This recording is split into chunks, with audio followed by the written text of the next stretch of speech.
Hi guys, what I thought I'd do is give you a deep dive into the world of crossing peppers. Today we're going to be crossing this variety here, which is an explosive ember, short, compact, slightly purple foliage but really nice colourful fruit, with this fish pepper, which is an heirloom American variety, which has variegated flowers and it's a much bigger, variegated flowers and leaves and fruits and much bigger plants. So we're going to try and get a hybrid version of both. This is something I've been wanting to try for a while in terms of this cross, and it gives me the chance to record it and show you the process. So we're going to come in close and have a look of what's happening. So one of the questions people always have is how you decide what you're going to cross. So this is a combination I'm interested in what it's going to turn out.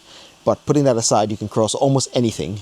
If you go on to this link, which we'll include down below, it includes a chart which has been produced by horticultural people showing the matrix combination between the capsicum species and how they can be interbred, and what the resulting combinations might turn out into. So for example, you cross chinense with a chinense, it's fine, anum with an anum, fine. Sometimes when you cross one species with another, you might end up with infertile seeds, or no seeds at all, or seeds that might only be fertile for the first generation. So there's all kinds of combinations that have been tried and tested to give you a guidance on where to start. These are two anums, so it should be fine. In terms of which flower will bear the fruit, that's entirely up to you. What I like to do is choose one out of the two plants which you think might mature the fruit faster. The plant might be stronger and stockier enough to hold on to the fruit, and will give you a fruit with more seeds, so you have more chance of getting something which is useful. So because this is the first generation, I don't really care which plant will bear the fruit necessarily, but I know the fish pepper produces a bigger fruit with more seeds, and it's relatively quick to ripen. I don't really like the cluster forming nature of the explosive ember, so I'm not going to cross onto this one. So the fish pepper is going to bear the fruit, but the pollen is going to come from the explosive ember. But overall, the genetics will be a 50-50 of both. Let's get into the process. So this here is the chosen flower, and you need to choose a flower which hasn't opened yet, but which looks like it might open later in the day or probably tomorrow. And that means that the stigma will be ready to accept the pollen, and I'll explain what that looks like inside, without any pollen necessarily being formed inside the flower. So there's very little chance the flower would have self-pollinated. So it's a fiddly process, unfortunately. What you need to do is try your best to not damage the stem of the flower, and you need to try and open up the flower and remove the petals. So you can either use a tweezer.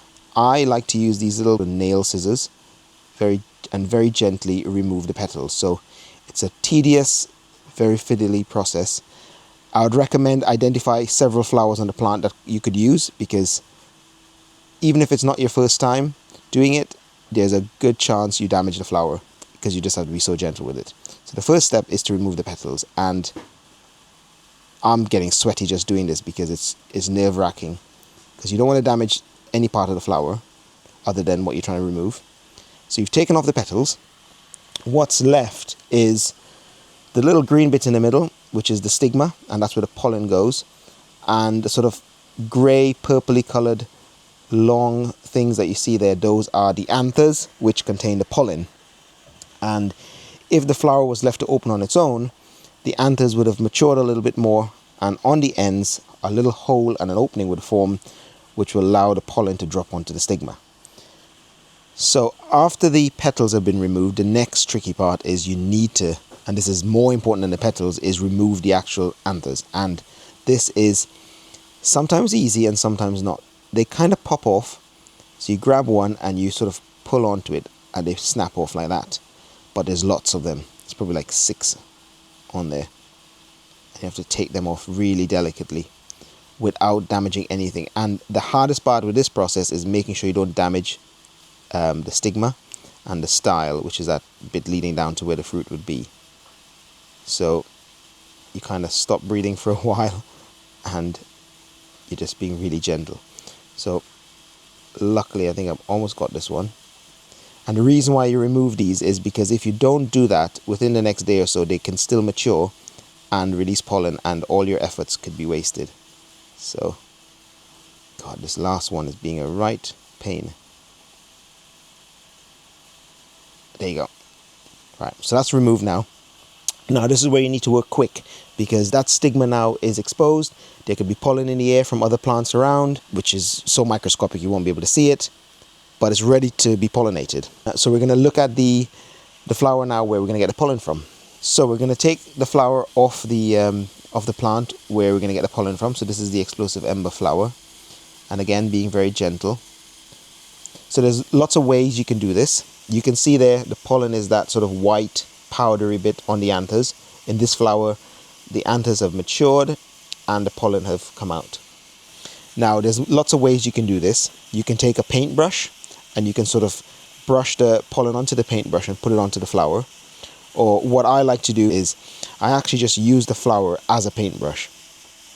So because the pollen is just there, what I tend to do is I simply hold the flower in one hand that has the pollen and hold the other flower, which is where the pollen is going to go onto, and I just gently brush the anthers onto the stigma. And if you've got a good eye, or if you've got a magnifying glass, you should be able to see the white, creamy white pollen going onto the stigma. It's a case of being very gentle, because obviously I'm not using a paintbrush. And the reason why I tend not to use a paintbrush in these instances is because sometimes the flower that produces the pollen doesn't have enough pollen to see if it's actually sitting on the paintbrush. So you'll tend to be brushing nothing onto the stigma. So you're really gentle with this. And what I also try and do is I do it once with one flower from the plant that's donating the pollen. And I also try and get another flower, and I do it at least 2 or 3 times. So I come down here, get another flower that has started to produce pollen, and I repeat the process.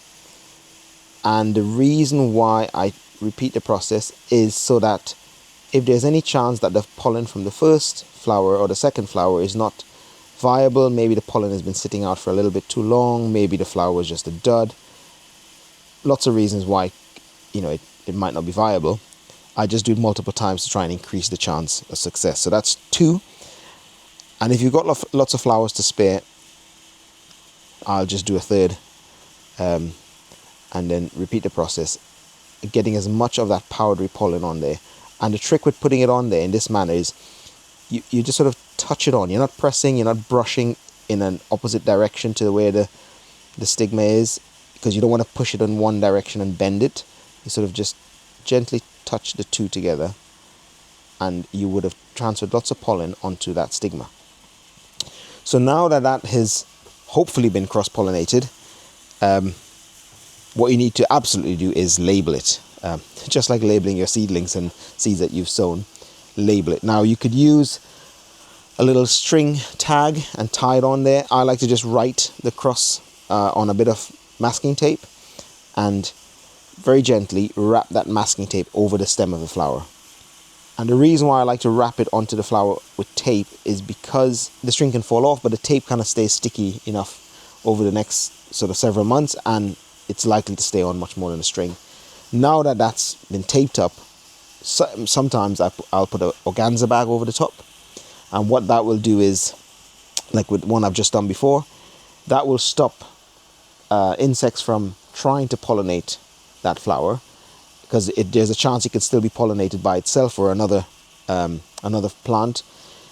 But it also means that as the fruit is developing, without it being further pollinated by anything else, it also means it's protected during the early stages. And once that fruit starts to develop and ripen, I take the bag off. But that is the process of crossing it. And it's going to take the same amount of time like the rest of the fruits on the plant.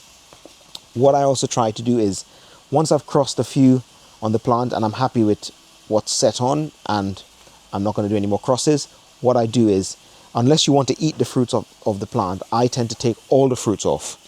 So back here, there's going to be some fruits on this plant. I've already taken some off. So perfectly edible and tasty fruit.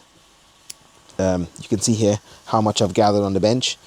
All of these fruits are edible, perfectly fine to eat, but because I want the plant to put as much energy into producing a fruit from the cross that I've just done, I take off all the others, because there's no need for the plant to mature those other fruits and get them to ripen. It's better that you focus the plant on just 1 or 2 fruits on there. And hopefully in a few weeks' time you have a fruit form, and once the fruit is formed and it's ripened, then you can go on to collect the seeds, and that would be how you cross a chili plant. you.